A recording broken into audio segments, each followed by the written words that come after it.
vous en remercie. On passe à la politique de la ville. Maya Akeri pour une longue série de délibérations dont je suis certaine que vous allez les présenter avec précision et rapidité. Voilà. Pardon. Alors, une première délibération que je co-présente avec mon collègue Philippe Durand. Il s'agit de la DASCO 43. Et donc, ce sont des subventions dans le cadre de l'appel à projet politique de la ville que j'évoquais tout à l'heure sur la ligne DASCO consacrée à l'appel à projet. Donc, c'est 12 000 € pour de nombreuses associations, Réussir Moi aussi, Socrate, Petit Débrouillard, 4 à 4, 18, Serrurier Magique, qui interviennent dans nos quartiers sur le domaine en lien avec le scolaire. Ensuite, la DASES 5, alors c'est pas tout à fait de la politique de la ville, puisque je suis adjointe à la politique de la ville et aux centres sociaux, mais c'est la reconduction des 4 conventions de nos 4 centres sociaux. C'est l'occasion pour nous de rappeler que dans le 18e, nous avons, lors de cette mandature, doublé le nombre de centres sociaux, puisque nous sommes passés de 2 à 4. Les nouveaux étant Rosa Parks et la Maison Bleue. Et donc, je vous demande de délibérer pour la reconduction de ces conventions. Ensuite, la DDCT 59. Alors, la politique de la ville, je disais tout à l'heure, c'est l'appel à projet politique de la ville, mais c'est aussi d'autres nombreuses lignes budgétaires. Celle-ci concerne l'animation locale et la participation citoyenne. Gérald Briand évoquait tout à l'heure l'association Alinéa et la charrette des 4 saisons. Là, il s'agit d'une subvention pour toujours l'association Alinéa, mais pour l'événement festif mensuel qu'elle organise, la Bonne Tambouille sur le quartier La Chapelle.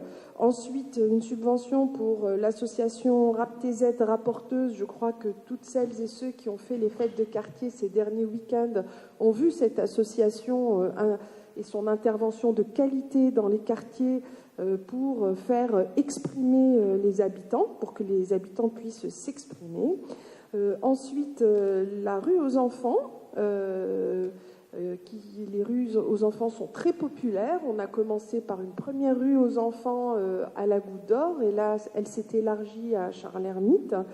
J'y étais un mercredi après-midi. C'était vraiment un événement de qualité, très apprécié par les habitants, les jeunes et les moins jeunes. Et nous allons continuer à développer ces rues aux enfants dans nos quartiers populaires. Ensuite, une subvention pour l'association Scout et Guide de France qui intervient à la Goutte d'Or pour que nos jeunes puissent avoir leur BAFA, le PSC1, et puis afin qu'ils puissent mener à bien leurs différents projets. Ensuite, la délibération des DCT 63. Il s'agit de la part de la ville dans le financement des adultes relais. Donc là, nous avons sélectionné 18 postes d'adultes relais parmi une cinquantaine. Et cela, nous allons pouvoir compléter le financement de l'État. C'est l'occasion de rappeler que nous regrettons que l'État baisse ses dotations aux emplois aidés, que nos associations en ont besoin au quotidien. C'est pour cela que nous proposons de ces compléments. La DDCT 74, c'est encore une autre ligne pour la politique de la ville, et là, c'est la lutte contre l'illettrisme. La lutte contre l'illettrisme s'adresse aux jeunes qui sont... cette ligne budgétaire s'adresse aux jeunes qui, en général, sont nés ici, mais qui sont quand même illettrés à un certain âge. C'est un phénomène qui existe en France, même si ils ont été à l'école, mais du fait du peu de pratique, alors du fait de la difficulté scolaire récurrente, du peu de pratique de la lecture et de l'écriture, petit à petit, ces jeunes perdent et peuvent arriver à des situations malheureusement d'illettrisme. Donc là, je vous demande de délibérer à hauteur de 2 fois 20 000 € pour respectivement l'ENS et le CEFIL, qui font un travail de très très grande qualité auprès d'un certain nombre de jeunes de notre quartier. Ensuite, la DDCT 93, encore une autre ligne budgétaire. Tout ça, c'est en plus de l'appel à projets politiques de la ville. Et là, c'est la ligne projets économiques locaux. Donc, pour Extramuros et ses chantiers éducatifs. Le 4C et sa cuisine partagée, c'est un très beau projet innovant qui a reçu le prix de l'innovation dernièrement. Je vous invite tous à aller visiter leur cuisine. Et Hélène Tavera, en 2 phrases, vous convaincra de l'intérêt de ce projet. Tous dans les quartiers, vous voyez ces mamans qui vendent leurs produits alimentaires qu'elles fabriquent dans la cuisine, dans leur cuisine, pas toujours dans des bonnes conditions. Toutes ces femmes et ces hommes qui ont des projets culinaires, des projets de traiteurs, et ben la cuisine solidaire, la cuisine partagée du collectif 4C permettra de louer sur des temps courts cette cuisine et de fabriquer dans des bonnes conditions d'hygiène ces produits qui peuvent être mis à la vente par la suite. Donc c'est un moyen aussi de lutter contre le chômage. Et puis le projet 15 000 € pour le projet La Goutte d'Or de la mode et du design. Très bientôt, vous allez recevoir l'invitation pour l'atelier mutualisé, ce bébé que nous portons avec Afaf Gabellotto depuis un certain nombre d'années, va naître. Et par exemple, des femmes qui pratiquent la couture à leur domicile et qui n'ont pas la place pour découper avec une vraie table de découpe. Je donne juste un exemple d'un matériel qui se retrouvera dans cet atelier mutualisé, pourront louer une table de découpe pour un certain temps et travailler dans des bonnes conditions. Ensuite, 4 000 € pour l'association Causon qui a des méthodes innovantes pour apprendre le français aux migrants. Arrive ensuite une très grosse délibération, la DDCT 95. Ce sont des conventions pluriannuelles pour 12 associations structurantes du 18e. Dans le cadre de notre deuxième enveloppe, pour le coup, pour l'appel à projet politique de la ville, c'est l'occasion de rappeler qu'entre le début de la mandature et maintenant, la ville de Paris, dans le 18e, a augmenté de 40%, je dis bien 40%, les moyens alloués au quartier dans le cadre de la politique de la ville. C'est beaucoup d'argent. Parfois, nous avons été amenés à compenser les baisses de dotation de l'État, les baisses de dotation de la région, mais il était important pour nous de maintenir les activités de toutes ces associations, que ces associations continuent à faire un travail de qualité. Puis il y a aussi plein de nouveaux projets dans ce cadre-là. Alors 20 000 € pour la Corderie, vous savez, ce lieu où nous échangeons, c'est une convention car la Corderie devient un espace de vie sociale et notamment doit intervenir sur le quartier Blémont.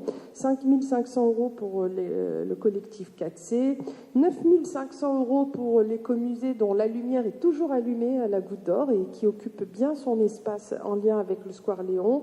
28 200 € pour l'association EDIP. Nous avons d'énormes besoins en termes de santé mentale sur le quartier La Chapelle, d'aide pour les jeunes, de la médiation pour les familles, et nous avons très fortement augmenté les subventions à cette association. 6 500 € pour l'association Gabi Sourire, 10 000 € pour le GAEP, 10 000 € pour l'association Réveillée qui fait un travail de très grande qualité au niveau culturel, et puis 176 000 € pour l'association La Salle Saint-Bruno. Je tiens à rappeler ici que la Salle Saint-Bruno n'a pas vocation à intervenir uniquement sur la Goutte d'Or, mais c'est bien une association structurante de l'ensemble de l'arrondissement. 8 500 € pour les petits débrouillards qui font un excellent travail au niveau de la culture scientifique dans tous nos quartiers. 5 300 € pour l'association 1001 images sur sur le travail sur le cinéma et l'image. 8 000 € pour Verger urbain, vous les voyez notamment sur l'esplanade, intervenir sur l'esplanade Pajol, et 3 000 € pour la table ouverte. Je tiens à préciser que ces conventions pluriannuelles d'objectifs sont portées ce soir devant vous par la politique de la ville, mais c'est le plus gros financeur qui porte, mais ce financement concerne de nombreuses directions représentées par les élus ici ce soir autour de la table.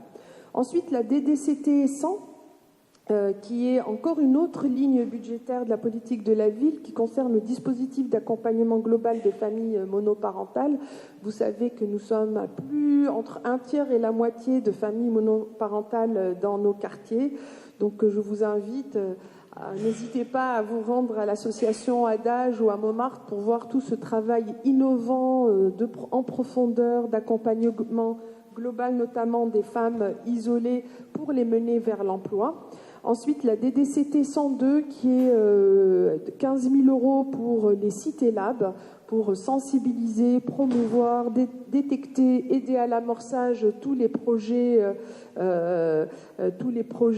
individuels, toutes les personnes qui ont des projets économiques individuels. Et ensuite, 7 000 € pour un projet porté par la salle Saint-Bruno, qui est un projet de réseau de proximité pour l'insertion des jeunes de la Goutte d'Or. Et j'en ai fini. Merci beaucoup pour cette 10 minutes présentation pour tout ça. très dense, mais effectivement, il faut qu'on arrive à accélérer. Nous, on est à peine à la moitié de notre conseil d'arrondissement, on n'est même pas à la moitié de notre conseil d'arrondissement, et il est déjà presque 10 heures du soir. Sur cette délibération, s'il n'y a pas de demande de prise de parole, je vais les soumettre au vote. Sur la DASCO 43, qui est pour? Unanimité. DAZES 5, même vote. DDCT 59, même vote. DDCT 63, qui est pour? Qui est contre? Qui s'abstient? Qui ne participe pas au vote? C'est noté. DDCT 74, qui est pour? Unanimité, merci. DDCT 93, même vote. DDCT 95, qui est pour? Contre, abstention, qui ne participe pas au vote, c'est bien noté. DDCT 96, même vote. DDCT 100, qui est pour? Unanimité, merci. 102, même vote. 104, même vote. Je vous en remercie.